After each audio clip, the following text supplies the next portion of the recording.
Olá pessoal, no vídeo de hoje iremos falar sobre a célula eucarionte animal ou célula eucariótica animal. Mas para iniciarmos, é válido lembrar que a célula é a unidade básica, estrutural e funcional de todos os organismos vivos. As células apresentam uma grande diversidade morfológica e funcional, mesmo dentro de um mesmo organismo. As células mais simples, as células procarióticas, são representadas pelas bactérias e arqueias. Não possuem núcleo individualizado nem organelas membranosas, como vimos no vídeo anterior. Caso você ainda não tenha visto o vídeo, o link está na descrição. Já as células eucarióticas são mais complexas. As células eucariontes podem ser multicelulares ou pluricelulares, como é o caso dos fungos, com algumas exceções, dos animais e das plantas, mas podem ser também unicelulares, como é o caso dos protistas, também chamados de protozoários. As células eucarióticas são divididas em eucarióticas animais e eucarióticas vegetais, as quais também apresentam algumas diferenças importantes. A estrutura básica dessas células é a mesma. O que diferencia são algumas organelas ou estruturas que são exclusivas da célula animal ou da célula vegetal.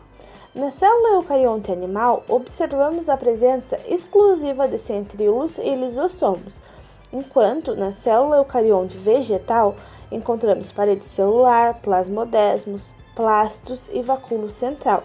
Entretanto, hoje iremos conversar sobre a célula eucarionte animal, deixando a célula eucarionte vegetal para um próximo vídeo. A célula eucarionte animal apresenta várias estruturas e organelas membranosas, algumas exclusivas, outras não.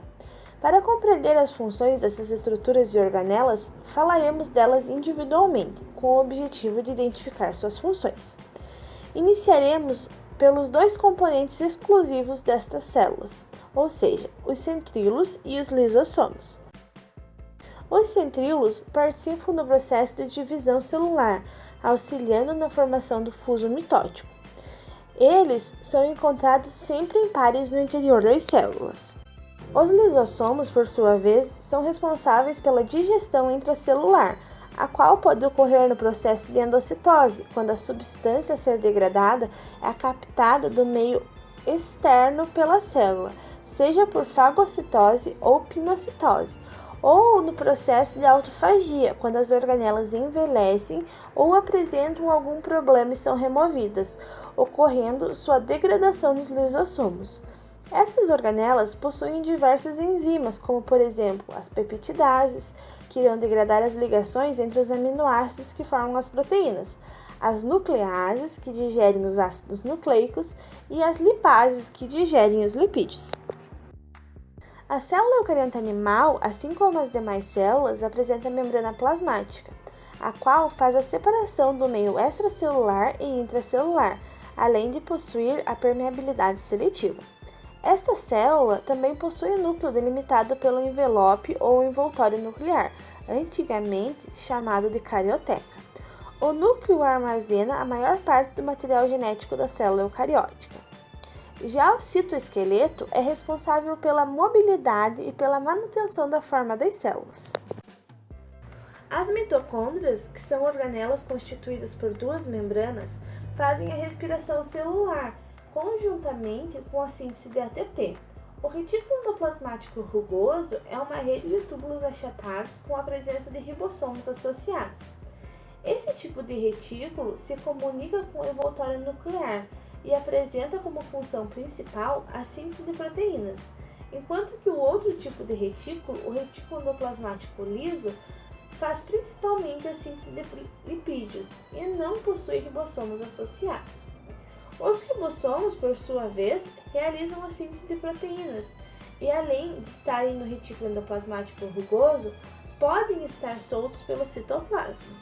O aparelho de Golgi é responsável pelo processamento e endereçamento dos lipídios e proteínas previamente produzidos pelo retículo.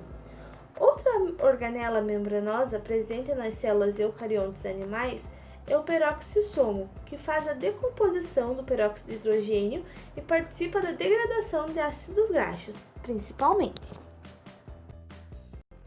Compreender as células, suas organelas e suas funções são fundamentais, pois nos permitem entender o funcionamento do organismo.